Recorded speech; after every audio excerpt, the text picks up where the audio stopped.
함께 볼 하나님의 말씀은 골로새서 1장 11절에서 20절까지입니다. 골로새서 1장 11절에서 20절까지.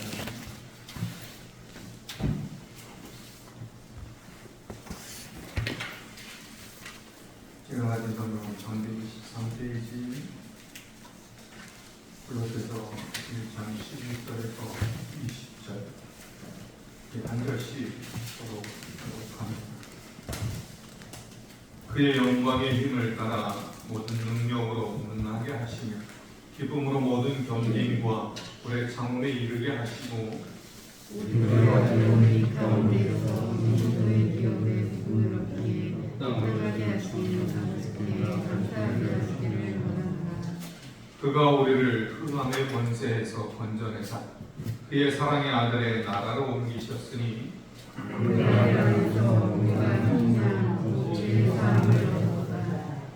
그는 보이지 아니하는 하나님의 영상이시요 모든 피조물보다 먼저 나신 이시니 만물에게서 창조되되 하늘과 땅에서 보이는 것들과 보이지 않는 것들과 혹은 왕들이나 천사들이나 통치자들이나 동물들이나 만물이 다 그로 말미암고 그를 위하여 창조되었고 또한 그가 만물보다 먼저 계시고 만물이 그 안에 함께 섰느니라.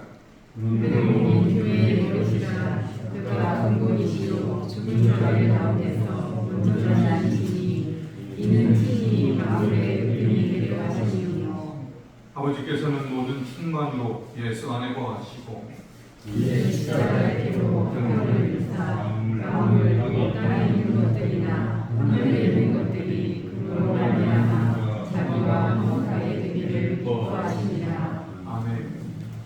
할렐루야. 하나님의 은혜와 하나님 주시는 평안이 여러분들과 여러분의 삶과 하시는 모든 일들 가운데 날마다 함께 하시기를 간절히 축원합니다. 우리는 사실 재앙의 세계에 죽음이 매우 가까이 있는 그런 세계에 살고 있습니다. 사람들은 자신만은 안전할 거라고 생각을 하지만 죽음은 우리 매우 가까이에 있다는 것이 사실은 변함없는 그런 사실입니다. 우리가 세계 곳곳이나 우리나라에서 일어나는 사건 사고들을 봐도 죽음은 항상 우리 곁에 늘 함께 있다는 거죠. 이런 시대를 살아가는 우리에게 있어서 중요한 게 무엇일까? 그것은 바로 우리의 자리, 우리의 위치, 우리가 무엇을 의지하며 살아가고 있는가가 중요하다는 것입니다. 만일 우리에게 정말이 갑자기 닥쳐온다면 여러분 우리는 어떻겠습니까? 여러분은 종말을 준비하고 계십니까? 여러분 주님도 우리에게 등불을 준비하는 열천의 비유를 통해서 또 다른 비유를 통해서 종말을 준비하는 삶에 대하여 말씀하시고 그것이 중요한 것임을 우리에게 깨우쳐 주셨습니다. 왜냐하면 개인적인 종말은 늘 우리와 함께 하기 때문에 누구든 내일을 자신할 수가 없습니다. 아니 내일이 아니라 방금 우리가 1초 후의 삶도 사실 장담할 수 없는 것이 인간의 삶입니다.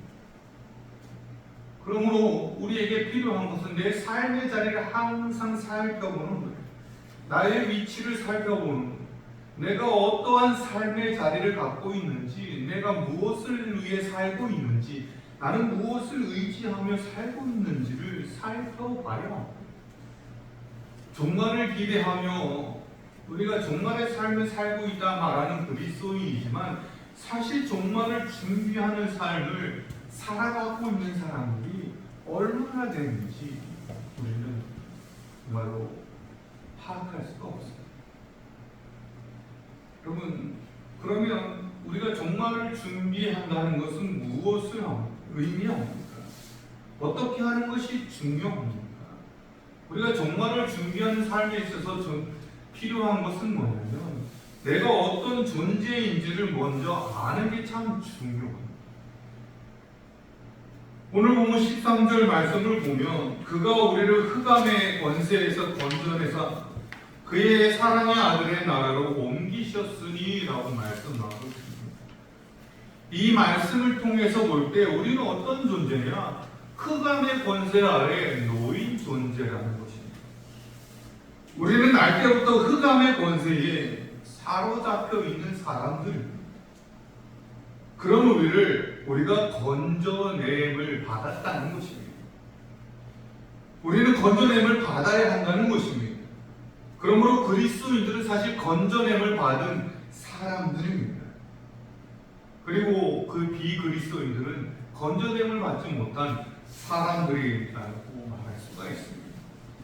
여러분, 이 문제는 신적인 것도 아니고 운명적인 것도 아니고 다른 무엇으로 설명될 수 있는 것이 아닌 인간들이 어떤 존재인지 영으로나 육으로나 확실한 그런 권세 아래 놓여진 사람들이라는 거죠.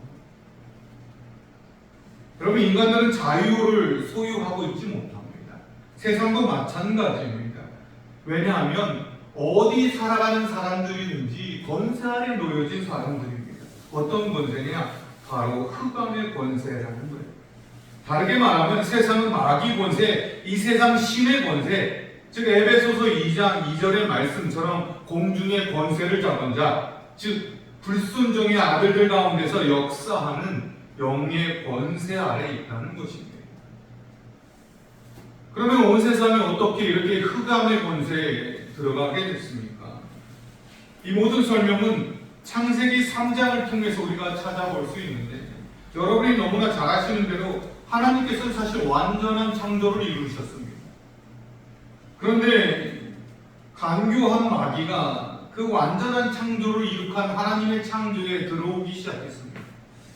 하나님께서 완전한 창조를 하신 이후에 낙원을 만드신 그 낙원에 남자와 여자를 만드시고 그곳에 두셨습니다. 그런데 간교한 마귀가 들어와서 의심을 일으켰습니다. 즉 하나님과의 관계가 삶이 불완전하다는 거예요. 하나님이 창조하신 창조가 완전하지 않다는 거예요. 여러분, 완전한 삶을 살고 있던 사람들이 불안해지기 시작을 합니다. 그러면서 결국은 그 유혹에 넘어가서 하나님의 지배에서 벗어나게 되죠. 하나님의 권세 아래 놓였던 인간들이 하나님의 권세 아래서 자유롭고 평화롭고 완전한 삶을 누리던 인간들이 마귀의 유혹에 넘어가서 스스로 마귀의 지배 아래, 권세 아래로 넘어가게 됐다는 것입니다. 여러분, 이 마귀가 누굽니까? 애초에 하나님께서 만드신 영적인 존재입니다. 성경을 보면 하나님께서 만드신 영적 존재들 가운데 하나가 하나님께 반역을 했다고 합니다. 그 이유가 뭡니까? 시기입니다. 만듦을 받은 존재가 만든 존재를 시기하는 거예요. 질투하는 거예요. 하나님의 그 권세를 시기하고 질투해서 하나님께 반역을 했다가 그를 추종하는 다른 무리들과 함께 내어 쫓김을 당합니다. 그 후 마귀는 하나님을 증오하고 하나님의 대적자가 되었습니다. 그래서 하나님에게 가장 큰 아픔을 주는 길이 무엇일까 연구하다가 고민하다가 하나님의 형상을 따라 만드신 인간들을 타락시키고 자신의 지배 아래 놓이게 하는 것임을 깨달았습니다. 하나님의 형상이라는 것은 하나님을 닮았다는 것입니다. 하나님과 비슷한 존재라는 것입니다. 그런 존재를 타락시키면 하나님께서 아파하시고 슬퍼하시고 그 타격이 가장 심하게 될 줄 알았던 것입니다. 그래서 마귀는 하나님의 낙원 에덴으로 들어가 아담과 하와를 유혹했고 성공했습니다. 이런 마귀의 전략은 그때부터 지금까지 그 순간 이후 내내 우리 인류를 불행과 혼란, 고통과 흑암과의 싸움이 되도록 만드는 것입니다. 여러분, 이러한 일은 창세기 3장에서만 된 것이 아니라 지금도, 지금 이 시간까지도, 그리고 앞으로 하나님 나라가 임하는 그날까지도 계속되어질 그런 권세라는 것입니다. 근데 여러분, 엄밀히 말하면 사탄에게는 권세가 없습니다. 바울 사도는 흑암의 나라가 있다고 말하지 않습니다. 단지 흑암의 권세라고 말합니다. 여러분, 마귀는 찬탈자입니다. 그에게는 권세가 주어진 적이 없는데 하나님의 일을 하기 위해서 하나님에 의해서 단순히 창조된 도구였을 뿐인데, 그런 그가 하나님을 거역하고 반역하면서 하나님의 권세를 찬탈하게 되는데, 그 순간이 언제냐? 바로 아담과 하와가 유혹에 넘어가게 된 그때입니다. 마귀의 권세의 나라가 언제 생기느냐? 인간들이 유혹에 넘어간 그때부터 생기기 시작한다. 근데 여러분, 그는 절대로 인간들을 지배하고 압제되지 않도록 창조되었는데, 인간이 스스로 마귀의 지배를 받게 되는 것입니다. 하지만 찬탈한 마귀의 권세는 여러분 영원하지 못합니다. 언젠가 그가 가진 권세는 빼앗기고 사탄도 처참한 결말을 맞이하게 되는 날이 오게 될 것입니다. 여러분, 사탄도 그것을 알고 있어요. 하나님께서 때가 되시기 전까지 참으시는 것 뿐이지 언젠간 마귀의 권세를 빼앗을 날이 오게 된다는 것입니다. 그래서 마귀는 그 나름대로 마지막 발악을 하기 위해서 최후의 한 사람까지로 그의 권세 아래 놓이게 하려고 유혹을 합니다. 세상에서든 교회 안에서든 어디서든 그 권세 아래 놓이게 하려고 노력을 한다는 거예요. 그래서 그 권세 아래로 들어간 그리스도인들이 생겨나고 넘어지게 되고 교회가 생겨나므로 여러분, 교회가 분열되고 다툼이 있고 사랑이 사라지고 서로 미워하는 일들이 종종 생기게 된다는 것입니다. 그러므로 교회 안에 분열이 있다면, 교회 안에 다툼이 있다면, 그리스도인들의 가정에 다툼이 있고 그리스도인들이 미움과 분열로 가득하다면 이것은 이미 그리스도인이 아닌 마귀의 권세 아래 놓여진 삶을 살고 있다 할 수 있는 것입니다. 여러분, 하나님의 권세는 무질서와 분열과 다툼이 아니라 질서와 사랑과 용서와 화합과 화평의 권세입니다. 하나님의 권세 아래 놓여있다 말하면서 분열과 무질서와 혼란과 다툼과 아픔을 이야기한다면 결코 여러분, 그것이 하나님의 권세 아래 놓여진 것이라 말할 수 없다는 것입니다. 여러분, 창세기 1장을 보면 뭐라 말합니까?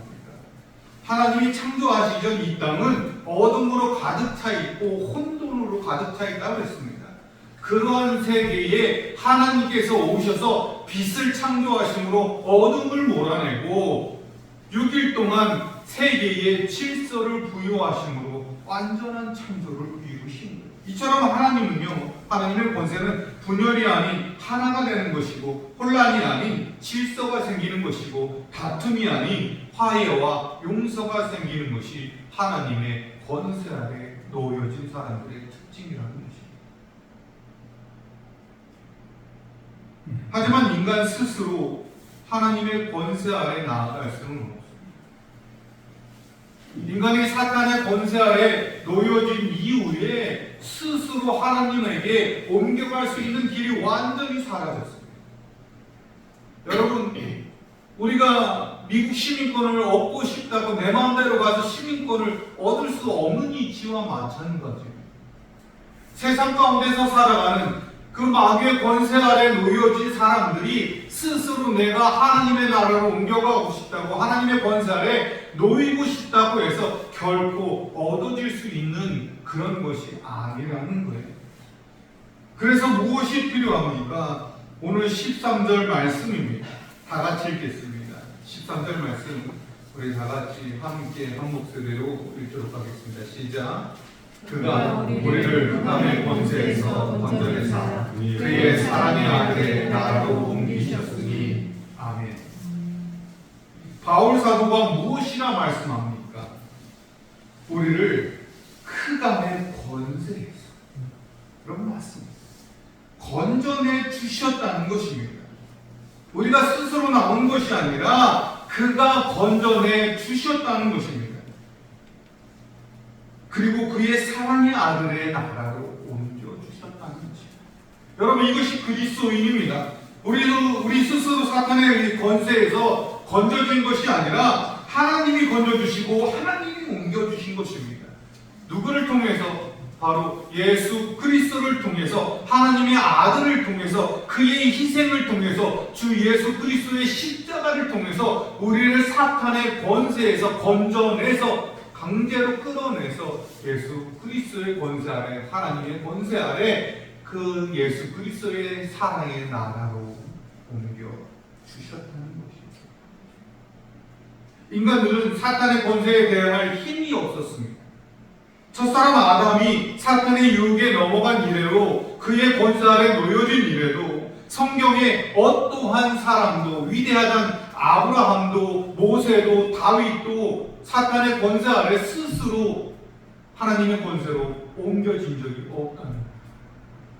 하나님께서 택하시고 하나님이 부르시고 하나님이 복의 근원으로 위대한 왕으로 선지자로 삼아주시고, 하지만 인간의 모습으로 이 땅 가운데 내려오신 예수 그리스도는 다릅니다. 유일하게 사탄의 권세에 대항할 수 있는 분이십니다. 그 예수님이 잠깐 동안 사탄의 권세 아래 놓이는 것을 스스로 허락하시고 3일간 그 깊은 어둠에 내려가심으로 말미암아 우리를 건져내 주셨다는 것입니다. 우리를 예수 그리스도의 나라로 옮겨주신 것입니다. 이런 주님의 사역에 우리가 할 수 있는 것은, 할 수 있는 역할은 아무것도 없다는 것입니다. 오직 하나님의 사람이 이 역사를 일으키는 것임을 일단 믿을 때에 그 역사가 우리 것이 되는 줄 믿습니다. 근데 여러분, 여기에 문제가 있습니다. 하나님의 사랑에 의해 우리가 마귀의 권세에서 건재냄을 받고 사랑의 아들의 나라로 옮겨진 그리스도인이지만 우리는 여전히 사탄의 권세가 막강한 힘을 발휘하는 이 세상 가운데 살아가고 있는 존재라는 것입니다.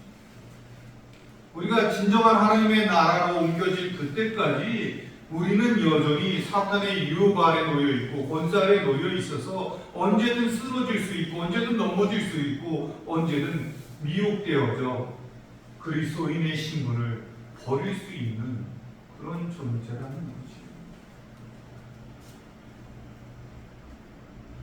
그런 우리에게 필요한 것이 무엇입니까? 어떻게 해야 그 사탄의 권세에 대항할 수 있습니까? 오늘 본문 12절에서 12절 말씀입니다. 우리 다 같이 한번 읽어보도록 하겠습니다. 11절에서 12절 시작.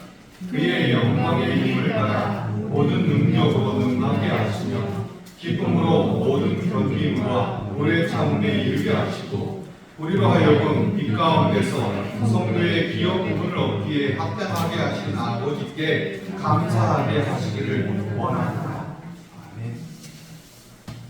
여기에서 우리가 주목해야 할 단어가 주목해야 할 말이 세 가지가 있습니다.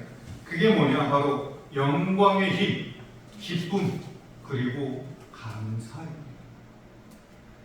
여러분, 우리가 마귀의 권세를 능히 이기고 나갈 수 있는 비결의 첫 번째는 바로 영광의 힘을 얻는 것입니다. 여기서 영광의 힘은 바로 신적 능력, 신적 권세, 즉 하나님의 능력이자 권세를 의미합니다. 우리가 사탄의 권세 아래서 이겨나갈 수 있는 것은 하나님의 권세 아래 노임을 받고 그 권세 아래서 하나님께로부터 오는 능력을 얻는 것입니다. 그 능력이 무엇입니까? 바로 성령의 역사를 말하는 거예요. 우리가 하나님의 권세 아래 놓일 때, 하나님의 나라로 옮겨졌을 때에 우리가 진실로 바라고 우리가 진실로 원하며 하나님 앞에 온 몸을 다하여 마음을 다하여 우리가 구할 때에 하나님께서는 우리에게 신적 능력을 허락하여 주시는 것입니다. 여러분, 우리가 하나님의 권세 아래 놓일 때 하나님께서는 우리를 그냥 내버려 두시는 분이 아니시라는 거예요. 하나님은 세상 가운데로 내보내는 모든 이들에게 하나님의 능력을 허락하시는 분이십니다. 모세를 불러서 애굽에 파송할 때도 그냥 보내시지 않으셨어요. 하나님의 능력을 덧입게 하셨습니다. 기적을 일으키게 하셨습니다. 예수님께서 제자들을 파송할 때도 마찬가지예요. 그들에게 능력을 주시고 귀신을 쫓으라 말하고 환자를 치유하라 말씀하셨어요. 우리 또한 마찬가지입니다. 그때나 지금이나 하나님의 권세 아래 놓인 자에게는 동일한 능력을 베푸시는 분이신 줄 믿으시길 바랍니다. 하나님은 동일한 분이십니다. 하나님은 그때나 지금이나 동일한 역사를 하시는 분이십니다. 그러므로 우리에게 필요한 것이 바로 그러한 능력이에요. 제자들이 보세요. 무서워서 숨었고 도망하였고 죽음의 위기에 놓일 때 그들은 당황했습니다. 서로 탓을 하며 갈라집니다. 그러나 그들이 함께 모여 고해하였고 하나님으로부터 오는 능력을 입고 덧입게 됐을 때 그들은 숨었던 곳에서 두려워했던 곳에서 당당하게 세상으로 나아갔습니다. 내가 죽을지언정 그리스도의 사랑을 포기하지 않는 사람이 되는 것입니다.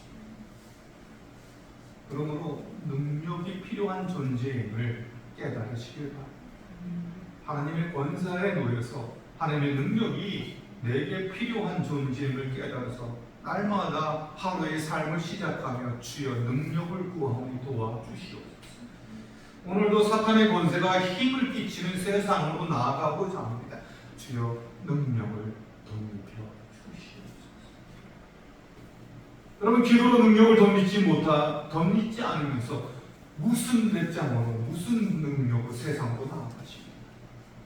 필요한 것 하나님께 있음을 우리가 깨닫고 구하며 하루를 시작하고 구하며 하루를 끝내야 되는 여러분들 믿으시기 바랍니다. 다음으로 우리에게 필요한 것이 기쁨입니다. 하나님이 우리 마음에 주신 기쁨은 우리로 하여금 모든 것을 견디고 모든 것을 참게 하시는 능력이 있습니다. 시편 4편에 보면 다윗은 자기 마음에 주신 기쁨은 다른 사람이 곡식을 풍성하게 얻을 때보다 더 크다고 고백을 합니다. 그런데 여러분, 다윗이 이 시편에서 4편을 쓸 때 그 고백을 할 때가 여러분은 어떠한 때입니까? 평안할 때가 아닙니다. 기쁠 때가 아닙니다. 그때가 언제냐? 자신의 아들인 압살롬에게 정말로 쫓겨나는 때입니다. 자신의 궁을 버리고 도망을 하던 때입니다. 낯선 곳에 정말로 힘든 곳에 얹혀 살면서 살아갈 그때에 하나님 앞에 하는 고백이 하나님이 자기 마음에 주신 기쁨이 다른 사람이 정말 풍성하게 얻은 재물보다 곡식보다 더 좋다는 거죠. 그것을 얻었을 때 얻는 기쁨보다 지금이 더 기쁘다는 거예요. 그러면서 뭐라고 말하냐? 평안이 눕고 잔다고 고백을 한다. 하나님께서 기쁨을 주시니까 자신의 지금의 위치가 비록 자신의 아들에게 쫓겨났을 때라 할지라도 그는 기쁨으로 그것을 견딜 수 있고 평안이 눕고 자기도 합니다. 왜? 하나님의 기쁨이 우리 마음에 가득하다. 사실 이러한 기쁨도 언제 얻을 수 있느냐? 바로 성령의 능력이 우리 가운데 임하여졌을 때 기쁨도 함께 오는 것입니다. 이러한 기쁨은 고난과 고통이 올 때에 우리의 힘이 아닌 하나님의 기쁨으로 그것을 견딜 수 있게 해주는 것입니다. 마지막으로 감사입니다. 무엇에 대한 감사입니까? 빛 가운데서 성도의 기업의 부분을 얻기에 합당하게 하신 하나님에 대한 감사. 즉 우리를 사탄의 권세 아래서 건져주셔서 하나님의 권세 아래 다시 놓일 수 있게 하신 하나님에 대한 그런 감사가 필요하다는 것입니다. 감사는 성도가 마땅히 행해야 할 일입니다. 여러분, 우리의 삶에서 감사가 빠지게 되면 우리는 교만해지게 됩니다. 범죄함에 이르게 됩니다. 감사가 빠지면 불평과 불만이 나오게 되어 있습니다. 여러분, 그렇지 않습니까? 부모에 대한 감사가 사라지면 여러분, 부모에 대한 불평과 불만이 가득합니다. 내게 못해준 것만 생각이 납니다. 내가 없는 것만 생각합니다. 나의 형편은 부모 때문에 이렇게 하게 됐다는 그런 마음이 들게 되는 것처럼, 우리가 하나님에 대한 감사가 빠지면 여러분, 하나님께 불평하고 하나님께 반역하고 하나님께 정말로 대적하는 존재가 되어지는 거예요. 사탄이, 마귀가 왜 대적자가 됩니까? 감사함이 사라진 거예요. 하나님께서 나를 창조하셔서 하나님의 도구로 써주신 것에 대한 감사가 사라지니까 하나님을 대적하는 거예요. 성경 속에서도 보세요. 모세가 하나님 앞에 대한 감사가 사라지니까 교만해져서 하나님이 하신 말씀을, 명령을 하나님의 뜻대로 행하지 아니하고 자신이 분노하면서 자신이 마치 이스라엘을 향하여 항상 기적을 베풀었던 것처럼 언제까지 너희를 위하여 이러한 일을 해야겠느냐. 불평하죠. 다윗도 그렇습니다. 항상 시편 가운데서 감사하던 그가 부를 얻고 명예를 얻고 권력을 얻고 또 한없이 평안해지니까 감사가 사라지고, 남의 아내를 뺏기 위해 사람을 죽이고, 하나님이 시키지 않은 인구조사를 통해서 자기의 권세가 얼마나 큰지 알아보려는 죄악을 짓고 마는. 그러므로 우리가 정말로 사탄에게 이길 수 있고 대적할 수 있는 길, 유혹의 틈을 주지 않는 길은 감사. 다른 것에 대한 감사가 아니라 나를 구원해 주신 것에 대한 감사. 나에게 영원한 생명을 베풀어 주신 것에 대한 감사. 내게 아무것이 없어도, 내가 돌짝밭 같은 길을 걸어갈지라도, 가시밭 같은 길을 걸어갈지라도, 그러할지라도 주님이 계시니 감사합니다. 나를 구원하신 주 감사. 그렇지요. 그거 하나만으로도 감사할 때, 그러면 사탄은 우리에게 그 권세를 부릴 수가 없습니다. 유혹할 수가 없습니다. 그러므로 우리가 이 땅을 살아가면서, 이 세계를 살아가면서, 사탄의 권세가 놓여진 이 모든 세상을 살아가면서 건져진 존재로서 거기에 넘어지지 않도록, 유혹에 빠지지 않도록 하나님의 권능으로 능력을 받고, 우리가 기쁨으로 우리의 삶을 견뎌가면서, 우리가 어떠한 위치에 있더라도, 형편에 있더라도 늘 감사하고 하나님의 정말 기쁨이 되며 하나님의 사랑의 존재가 되며 하나님이 언제나 늘 사용하여 주시는 도구가 되시는 여러분 될 수 있기를 간절히 소망합니다. 기도하시겠습니다.